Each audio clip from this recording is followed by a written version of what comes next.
Emerald Podcast Series. Research that makes a difference.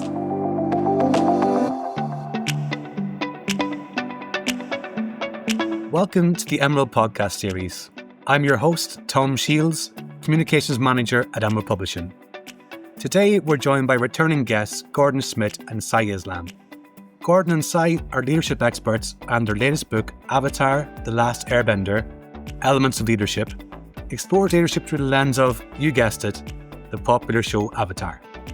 In this episode, we dive into why Avatar provides such a rich source of leadership insight, what the research and writing process looked like, and what it's really like to collaborate on a project like this. We also explore how themes like balance, harmony, and identity from the show can help leaders navigate today's increasingly polarized world. Whether you're a fan of Avatar or just curious about better leadership, it's a fascinating discussion, so let's get stuck in. So Gordon and Sai, it's been around 3 years since you last joined us on the Emerald Podcast Series. When you were last on, you were talking about your book, Leaders Assemble, which is all about leadership lessons from the Marvel Cinematic Universe. You revealed then that you were working on a new book with lessons from Avatar The Last Airbender. That book has since been published. So my first question to you today is, why Avatar?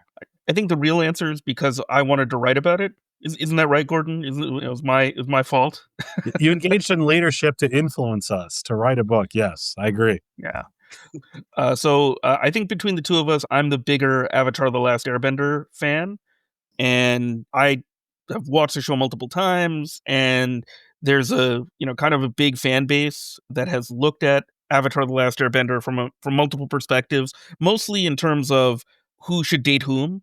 That's been the biggest area of conversation, starting with the hot take, right, Gordon? So we got to make everybody angry right from the beginning. But that's like a big part of the fandom, but also kind of the philosophy of the show, the moral consciousness of the show. And so I can really see, I could really see a lot of leadership potential. And then Gordon, I think you agreed with me based on some reflection. And we really think that, especially this show, I'd been using it to teach some leadership concepts, specifically around things like stress and burnout and team cohesion. And it seemed like a natural fit after the Marvel Cinematic Universe book to say, like, oh, we can write a really cool book about Avatar The Last Airbender. Yeah, and I do think one of the things I really like with it is it's very different from the Marvel Universe type stuff. And so we've got kind of a different kind of setup. There's a lot more cross-culturalism.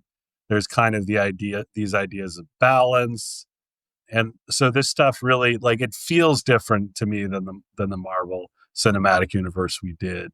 And so it represented kind of an opportunity to look at different aspects of leadership as opposed to just take the old ones and that we used in Marvel and just do them again. This seemed more interesting to me, at least. What you're alluding to there is, that idea of Avatar being known for its themes of balance and harmony. And can you talk a little bit, maybe we'll start with you, Gordon, a little bit about that idea of how these lessons can inform effective leadership?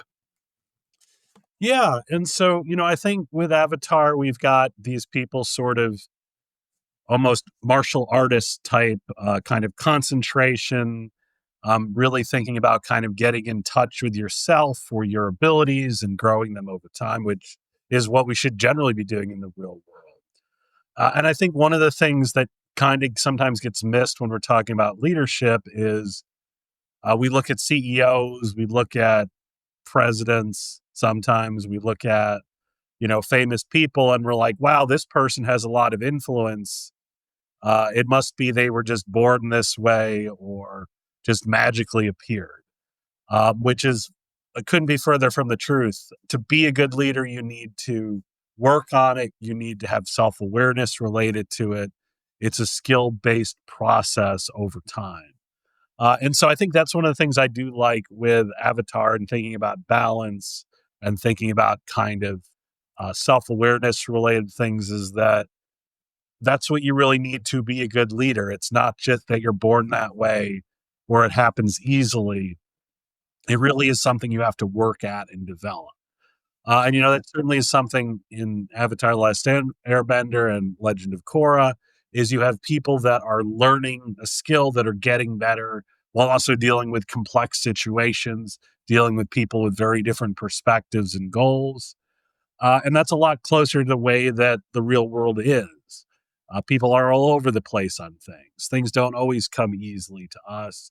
And in fact, most people, and especially our students, they're going to school, but also have to work at the same time, have to have a family, have to live a life. And so there's a need for balance. There's not an ability to just spend, 18 hours a day on leadership and then go to sleep, right?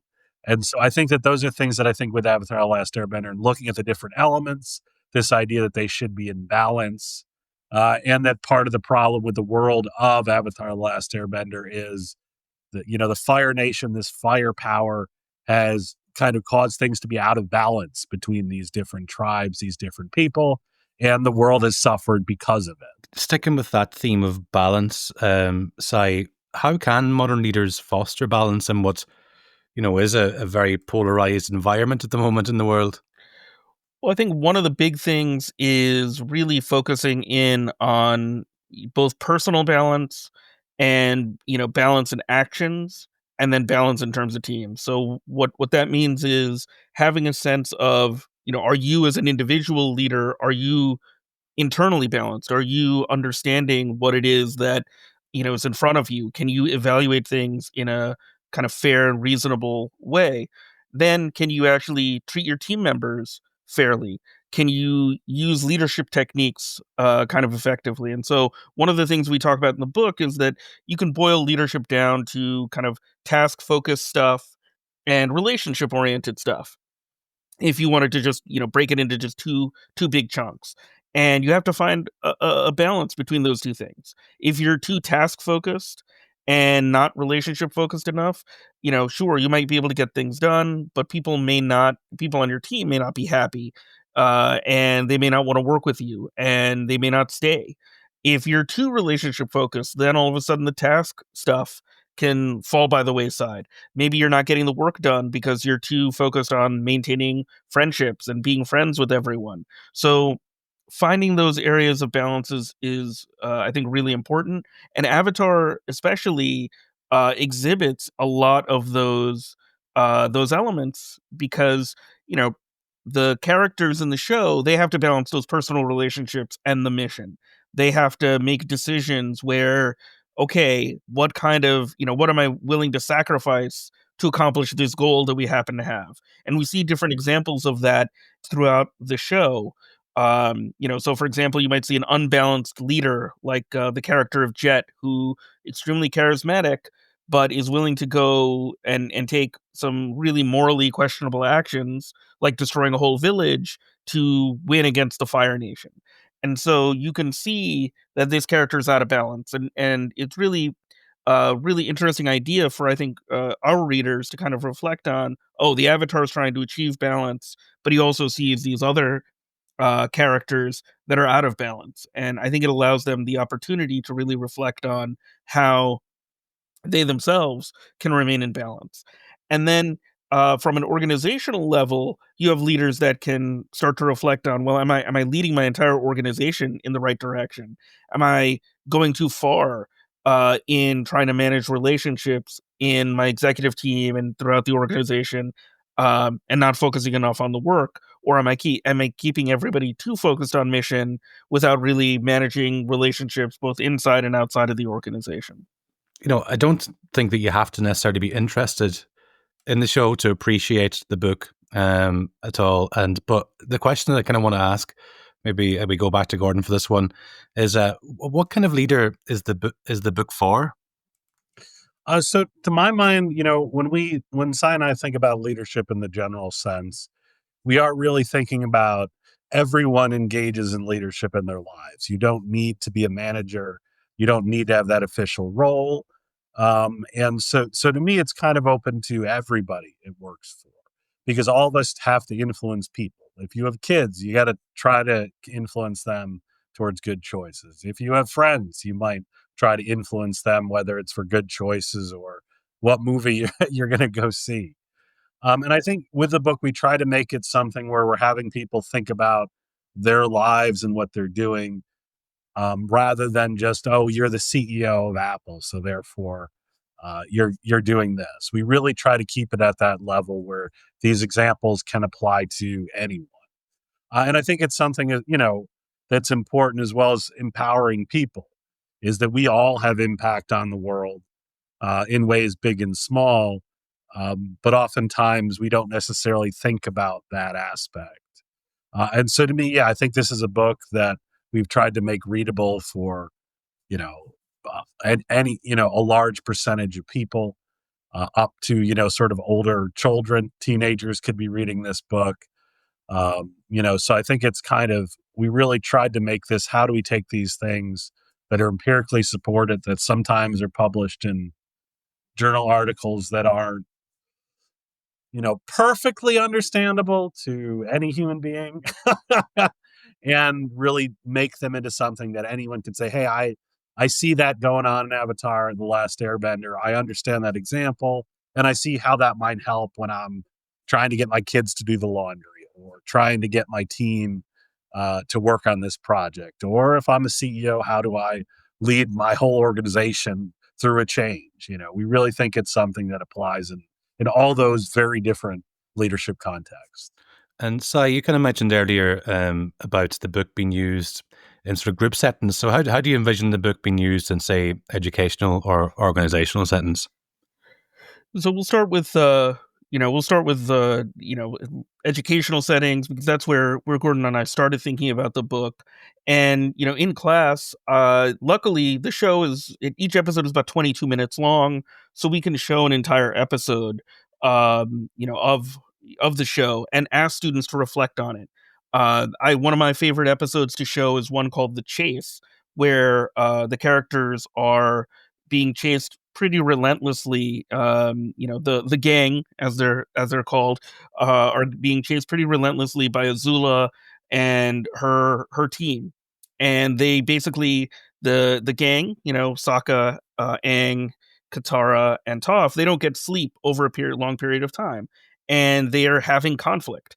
And so it's a really great way to talk about conflict and a lack of physical resources, the impact that has on people. And so for students, I can talk about stress and burnout and pressure in a corporate setting. And for a lot of my undergrads and even some of my graduate students, they have a hard time maybe conceptualizing what that looks like in an organizational setting. But in watching the show, they can relate to each of the characters. They can understand how that works. Um, and it helps them to create that relationship.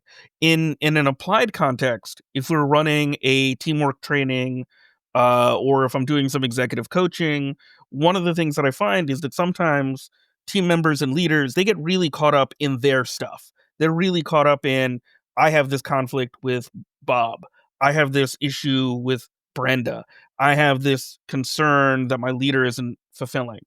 But if you let them watch the show, then what happens is it creates this space where they can have conversations about what's happening to the characters.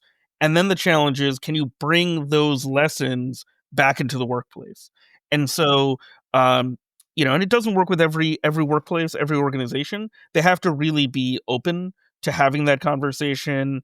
And there's a lot of pre-work that you have to do to kind of set the set the tone for what the training is going to look like and what that facilitation is going to look like. But when they get it, they really get it. A funny example of this is I gave a presentation at Farmingdale State College about the book to a combination of like administrators, other faculty, and students. And what I found was really interesting. I showed almost an entire episode of Avatar: The Last Airbender. This was the episode where Jet makes his first appearance, and I was a little worried. If you know anything about college administrators, they might be a little stuffy. My undergrads, I wasn't as concerned about. I wasn't 100% sure that my other faculty members would be into it, but what I found was that even faculty members or administrators that had never seen the show before, they were really into it. They were kind of like, "Oh, this is cool.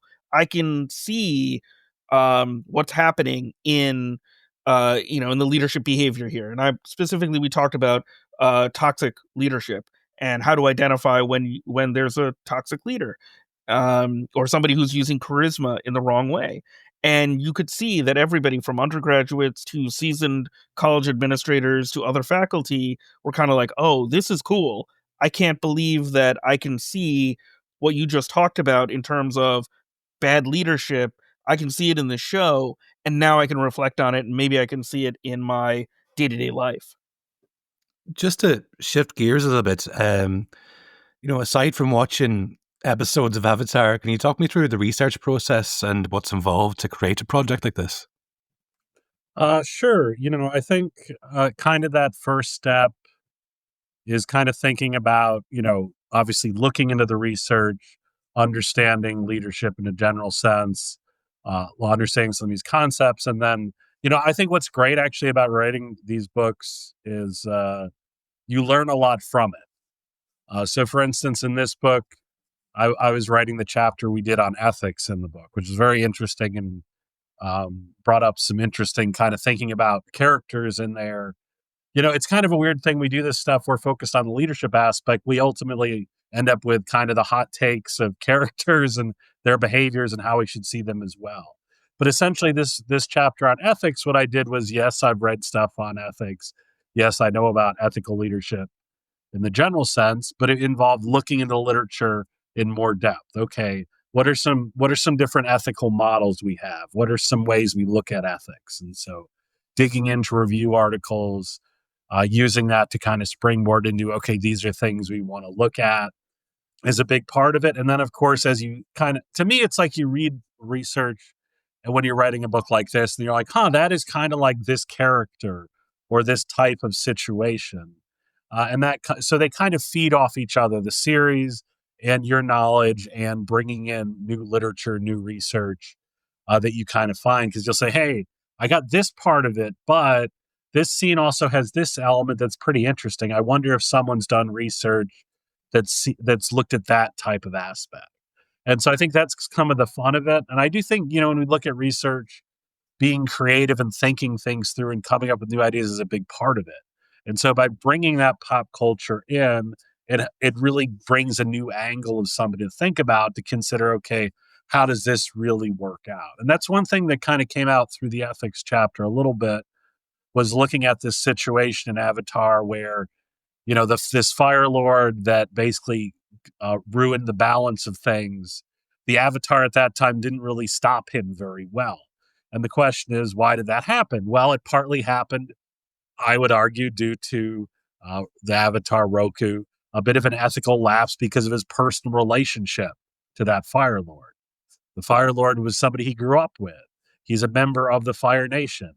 And so therefore, when his friend is doing these things that are unethical, it's easy to kind of overlook it or give them more than an appropriate benefit of the doubt. And so because of that sort of not thinking about the ethics of a situation, by not engaging with it well enough, it ultimately led to these problems that we see the series solving because of this mistake, this ethical lapse of someone. And again, it wasn't on purpose. It wasn't because Avatar Roku was a bad person.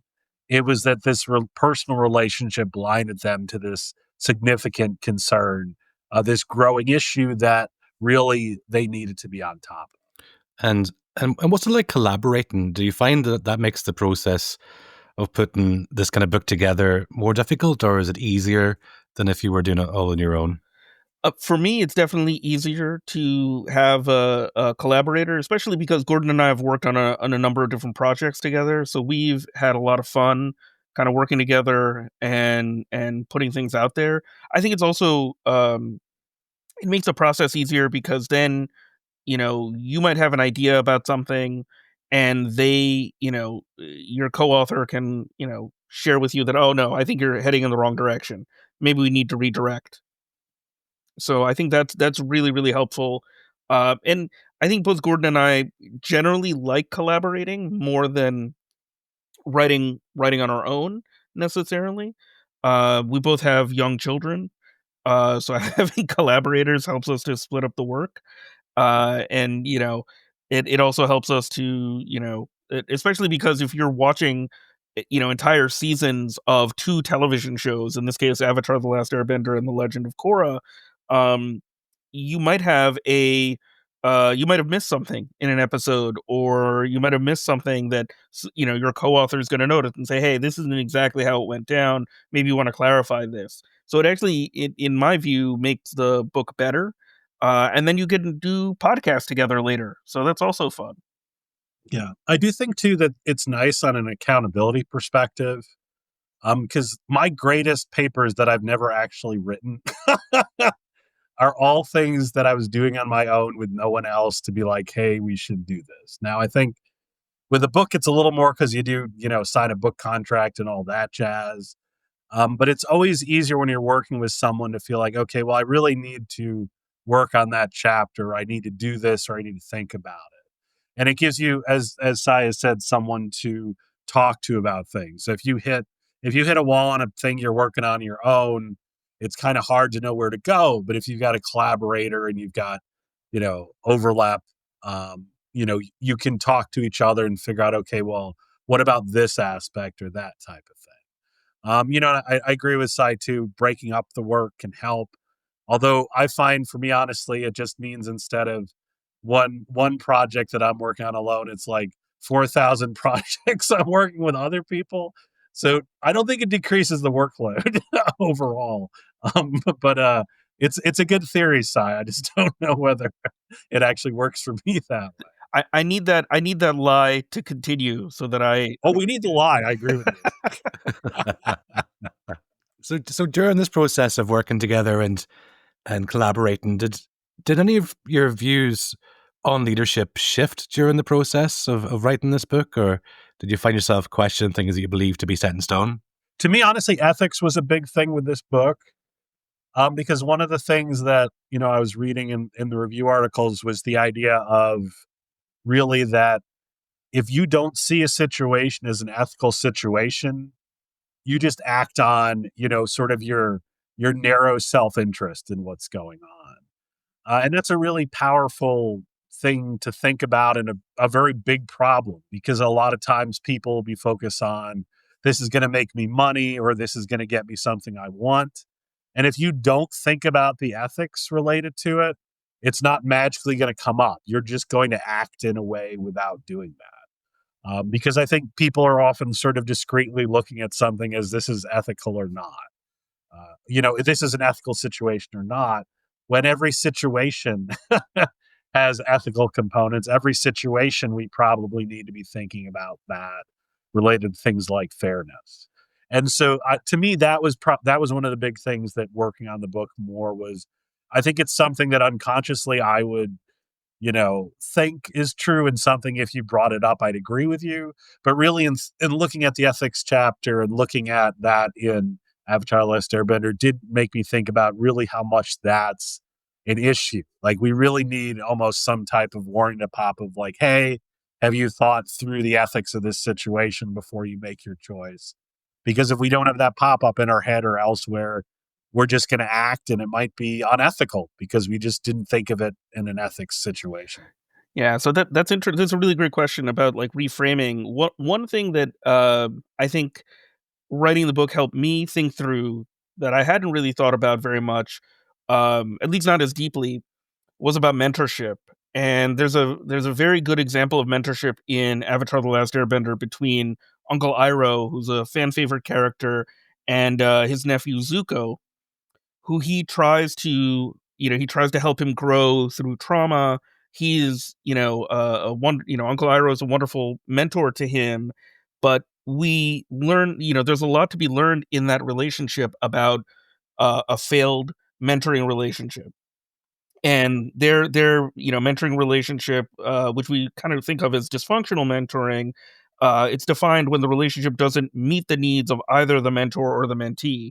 And in my memory of the show, I only thought about those positive elements of Uncle Iroh and Zuko's relationship, and I forgot about some of the negative elements of it, and how that mentoring relationship, while it's good for the most part, it does have these dysfunctional elements to it. And it's important for people to recognize that even the best mentors can be in a relationship that's dysfunctional. It doesn't serve either the mentor or the mentee.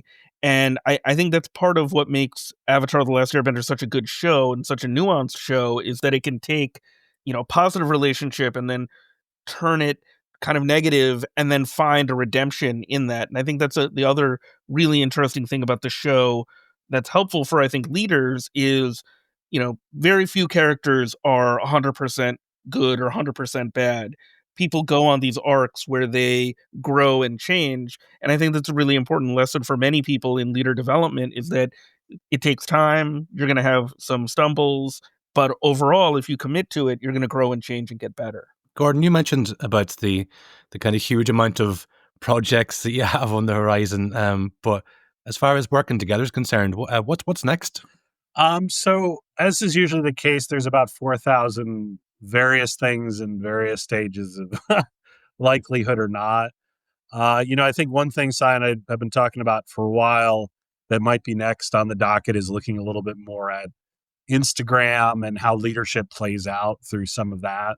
We did a paper looking at Twitter/X, whatever you want to call it, this week, and leadership. But I think kind of thinking about those online leaders, the internet has a lot of influence on what we do, but we actually haven't looked at a lot of stuff in nearly the detail we need. So I think that's one of the ones I think we're finally going to get to that size. So just letting you know. Yeah, that's definitely next on the docket. That's the next paper that I think we've got, and then we've got a couple of other, I think, science communication stuff, maybe something involving memes, that we've got that we're working on. No other books at this point, but who knows, that might change. And just to wrap up, Gordon and I usually ask guests at the end of an episode a fairly difficult question, and that usually is around the one key takeaway from their book. But this time, I think I'll mix it up a little bit and ask you. We'll start with you, Si, first, and Gordon, you can have a bit more time to think about it, because it's a very difficult one, and I do apologize.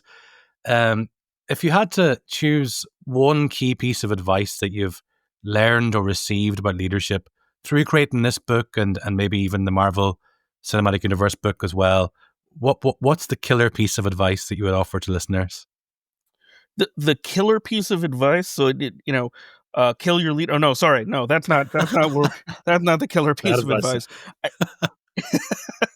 I actually think that since we're talking about the Avatar book, I'll answer this in two ways. One with a MCU answer in a bit, but I think that one of the best things that we can think about from the from our Avatar book, and we haven't really talked about this too much, but I think recognizing kind of the cross-cultural nature of leadership, and a lot of leadership that happens now, is, I think, extremely important. People are working in differently located teams, or you might be working with somebody from a different cultural background. And I think Avatar: The Last Airbender does a really good job of talking about respecting people's boundaries and, kind of trying your best to understand what the other individual's perspective is. And I think leading with empathy is a big part of Avatar: The Last Airbender. We see both Aang and Korra leading with empathy, and that's the only way that they're going to be able to bring these four very different countries together to maintain that sort of balance. And I think it's a really powerful lesson that you can take away, is that if you're leading with empathy, if you're trying to understand other people, and if you are listening to those other people, whether it's in a mentoring relationship, whether it's as their team lead, whether it's as their CEO, that will serve you very, very well. And I think that's a pretty strong through line throughout the book. From the MCU, I think this isn't really a main lesson that I think anybody can take away, but something that Gordon and I discovered is, as we were talking about the Marvel Cinematic Universe, one of the things that we saw was that Black Widow might be the most underrated and, in fact, best leader in the Marvel Cinematic Universe, and she follows a lot of those the common themes that we see in female leadership, where she becomes a leader of the Avengers during like the worst time period, which is after Thanos wins and does the blip, and she's the one that keeps the ship going. And we see that over and over and over again with female leaders in the real world. So I think that's a really interesting and fun takeaway that, I don't know if Disney and the heads at Marvel really want us to talk about that, but I think it's a really interesting finding. So kind of two things that to me sound pretty simple, but I think are not appreciated enough. So leadership is about influence and it's about the long term. So what does that mean? Well, the first is I think sometimes we definitely act like if somebody's got a fancy title or they're famous, that people will listen. I think you can see lots of examples where that might not be true. And you can see a lot of examples in workplaces where people have bosses where nobody is listening to them or respecting them. They're doing what they need to stay employed, but not necessarily really being influenced the way they should. And so when you're a leader and when you're engaging in leadership, you really got to think about, okay, I'm not just telling people what to do. It really is, how do I help people to see this is the right thing for them to do? How do I get them to want to do this thing? How do I get them to sustain with that? And so if you're doing leadership things that aren't about influence, or whether in the short term or long term, I think you're probably doing it wrong. And that's important. The other part, I think, is the long term. And I think Avatar is actually a great example looking at the long term, which is you can succeed in, forcing people to do stuff. You can have people essentially do something because they're threatened. You can keep people going beyond what their capacity is for a while. But in the long term, that all is very detrimental.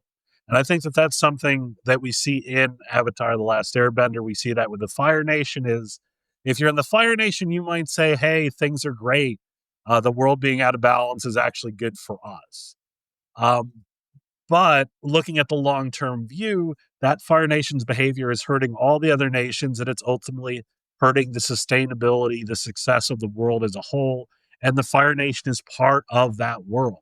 The world is in a worse place because of their selfish and negative behavior that doesn't look at the future. And so to me, that's a big problem in leadership, is doing things to get the stock up, or, treating someone poorly because it gets the job done today, firing people without appropriate warning or care, taking the easy shortcut that helps in the short term, but in the long term is disastrous to morale, to your ability to get things done. And in fact, looking at the long view in the Avatar world, even beyond 100 years of the Fire Nation, we see in The Legend of Korra that kind of relationship between the avatars and the gods and all this isn't going the way it's supposed to. And it leads to problems because people have made bad choices, haven't worked to sort of fix that relationship. And so it's leading to very significant long-term issues. So when you're a leader, sometimes you've got to do the tough things today, but you need to think about what is the future? What are we building towards? And keeping people in mind for that vision of why this matters. It might be painful today, but it's going to be worth it for us. And we're going to keep doing well. We're going to keep succeeding if we do this. Not that, we got to pop up the stock price tomorrow. We've got to get extra votes tomorrow, because in the long term, that's not how people sustain. That's not how we make real impact. You build something on the short term, things can fall apart pretty quickly if we're not thinking in that direction.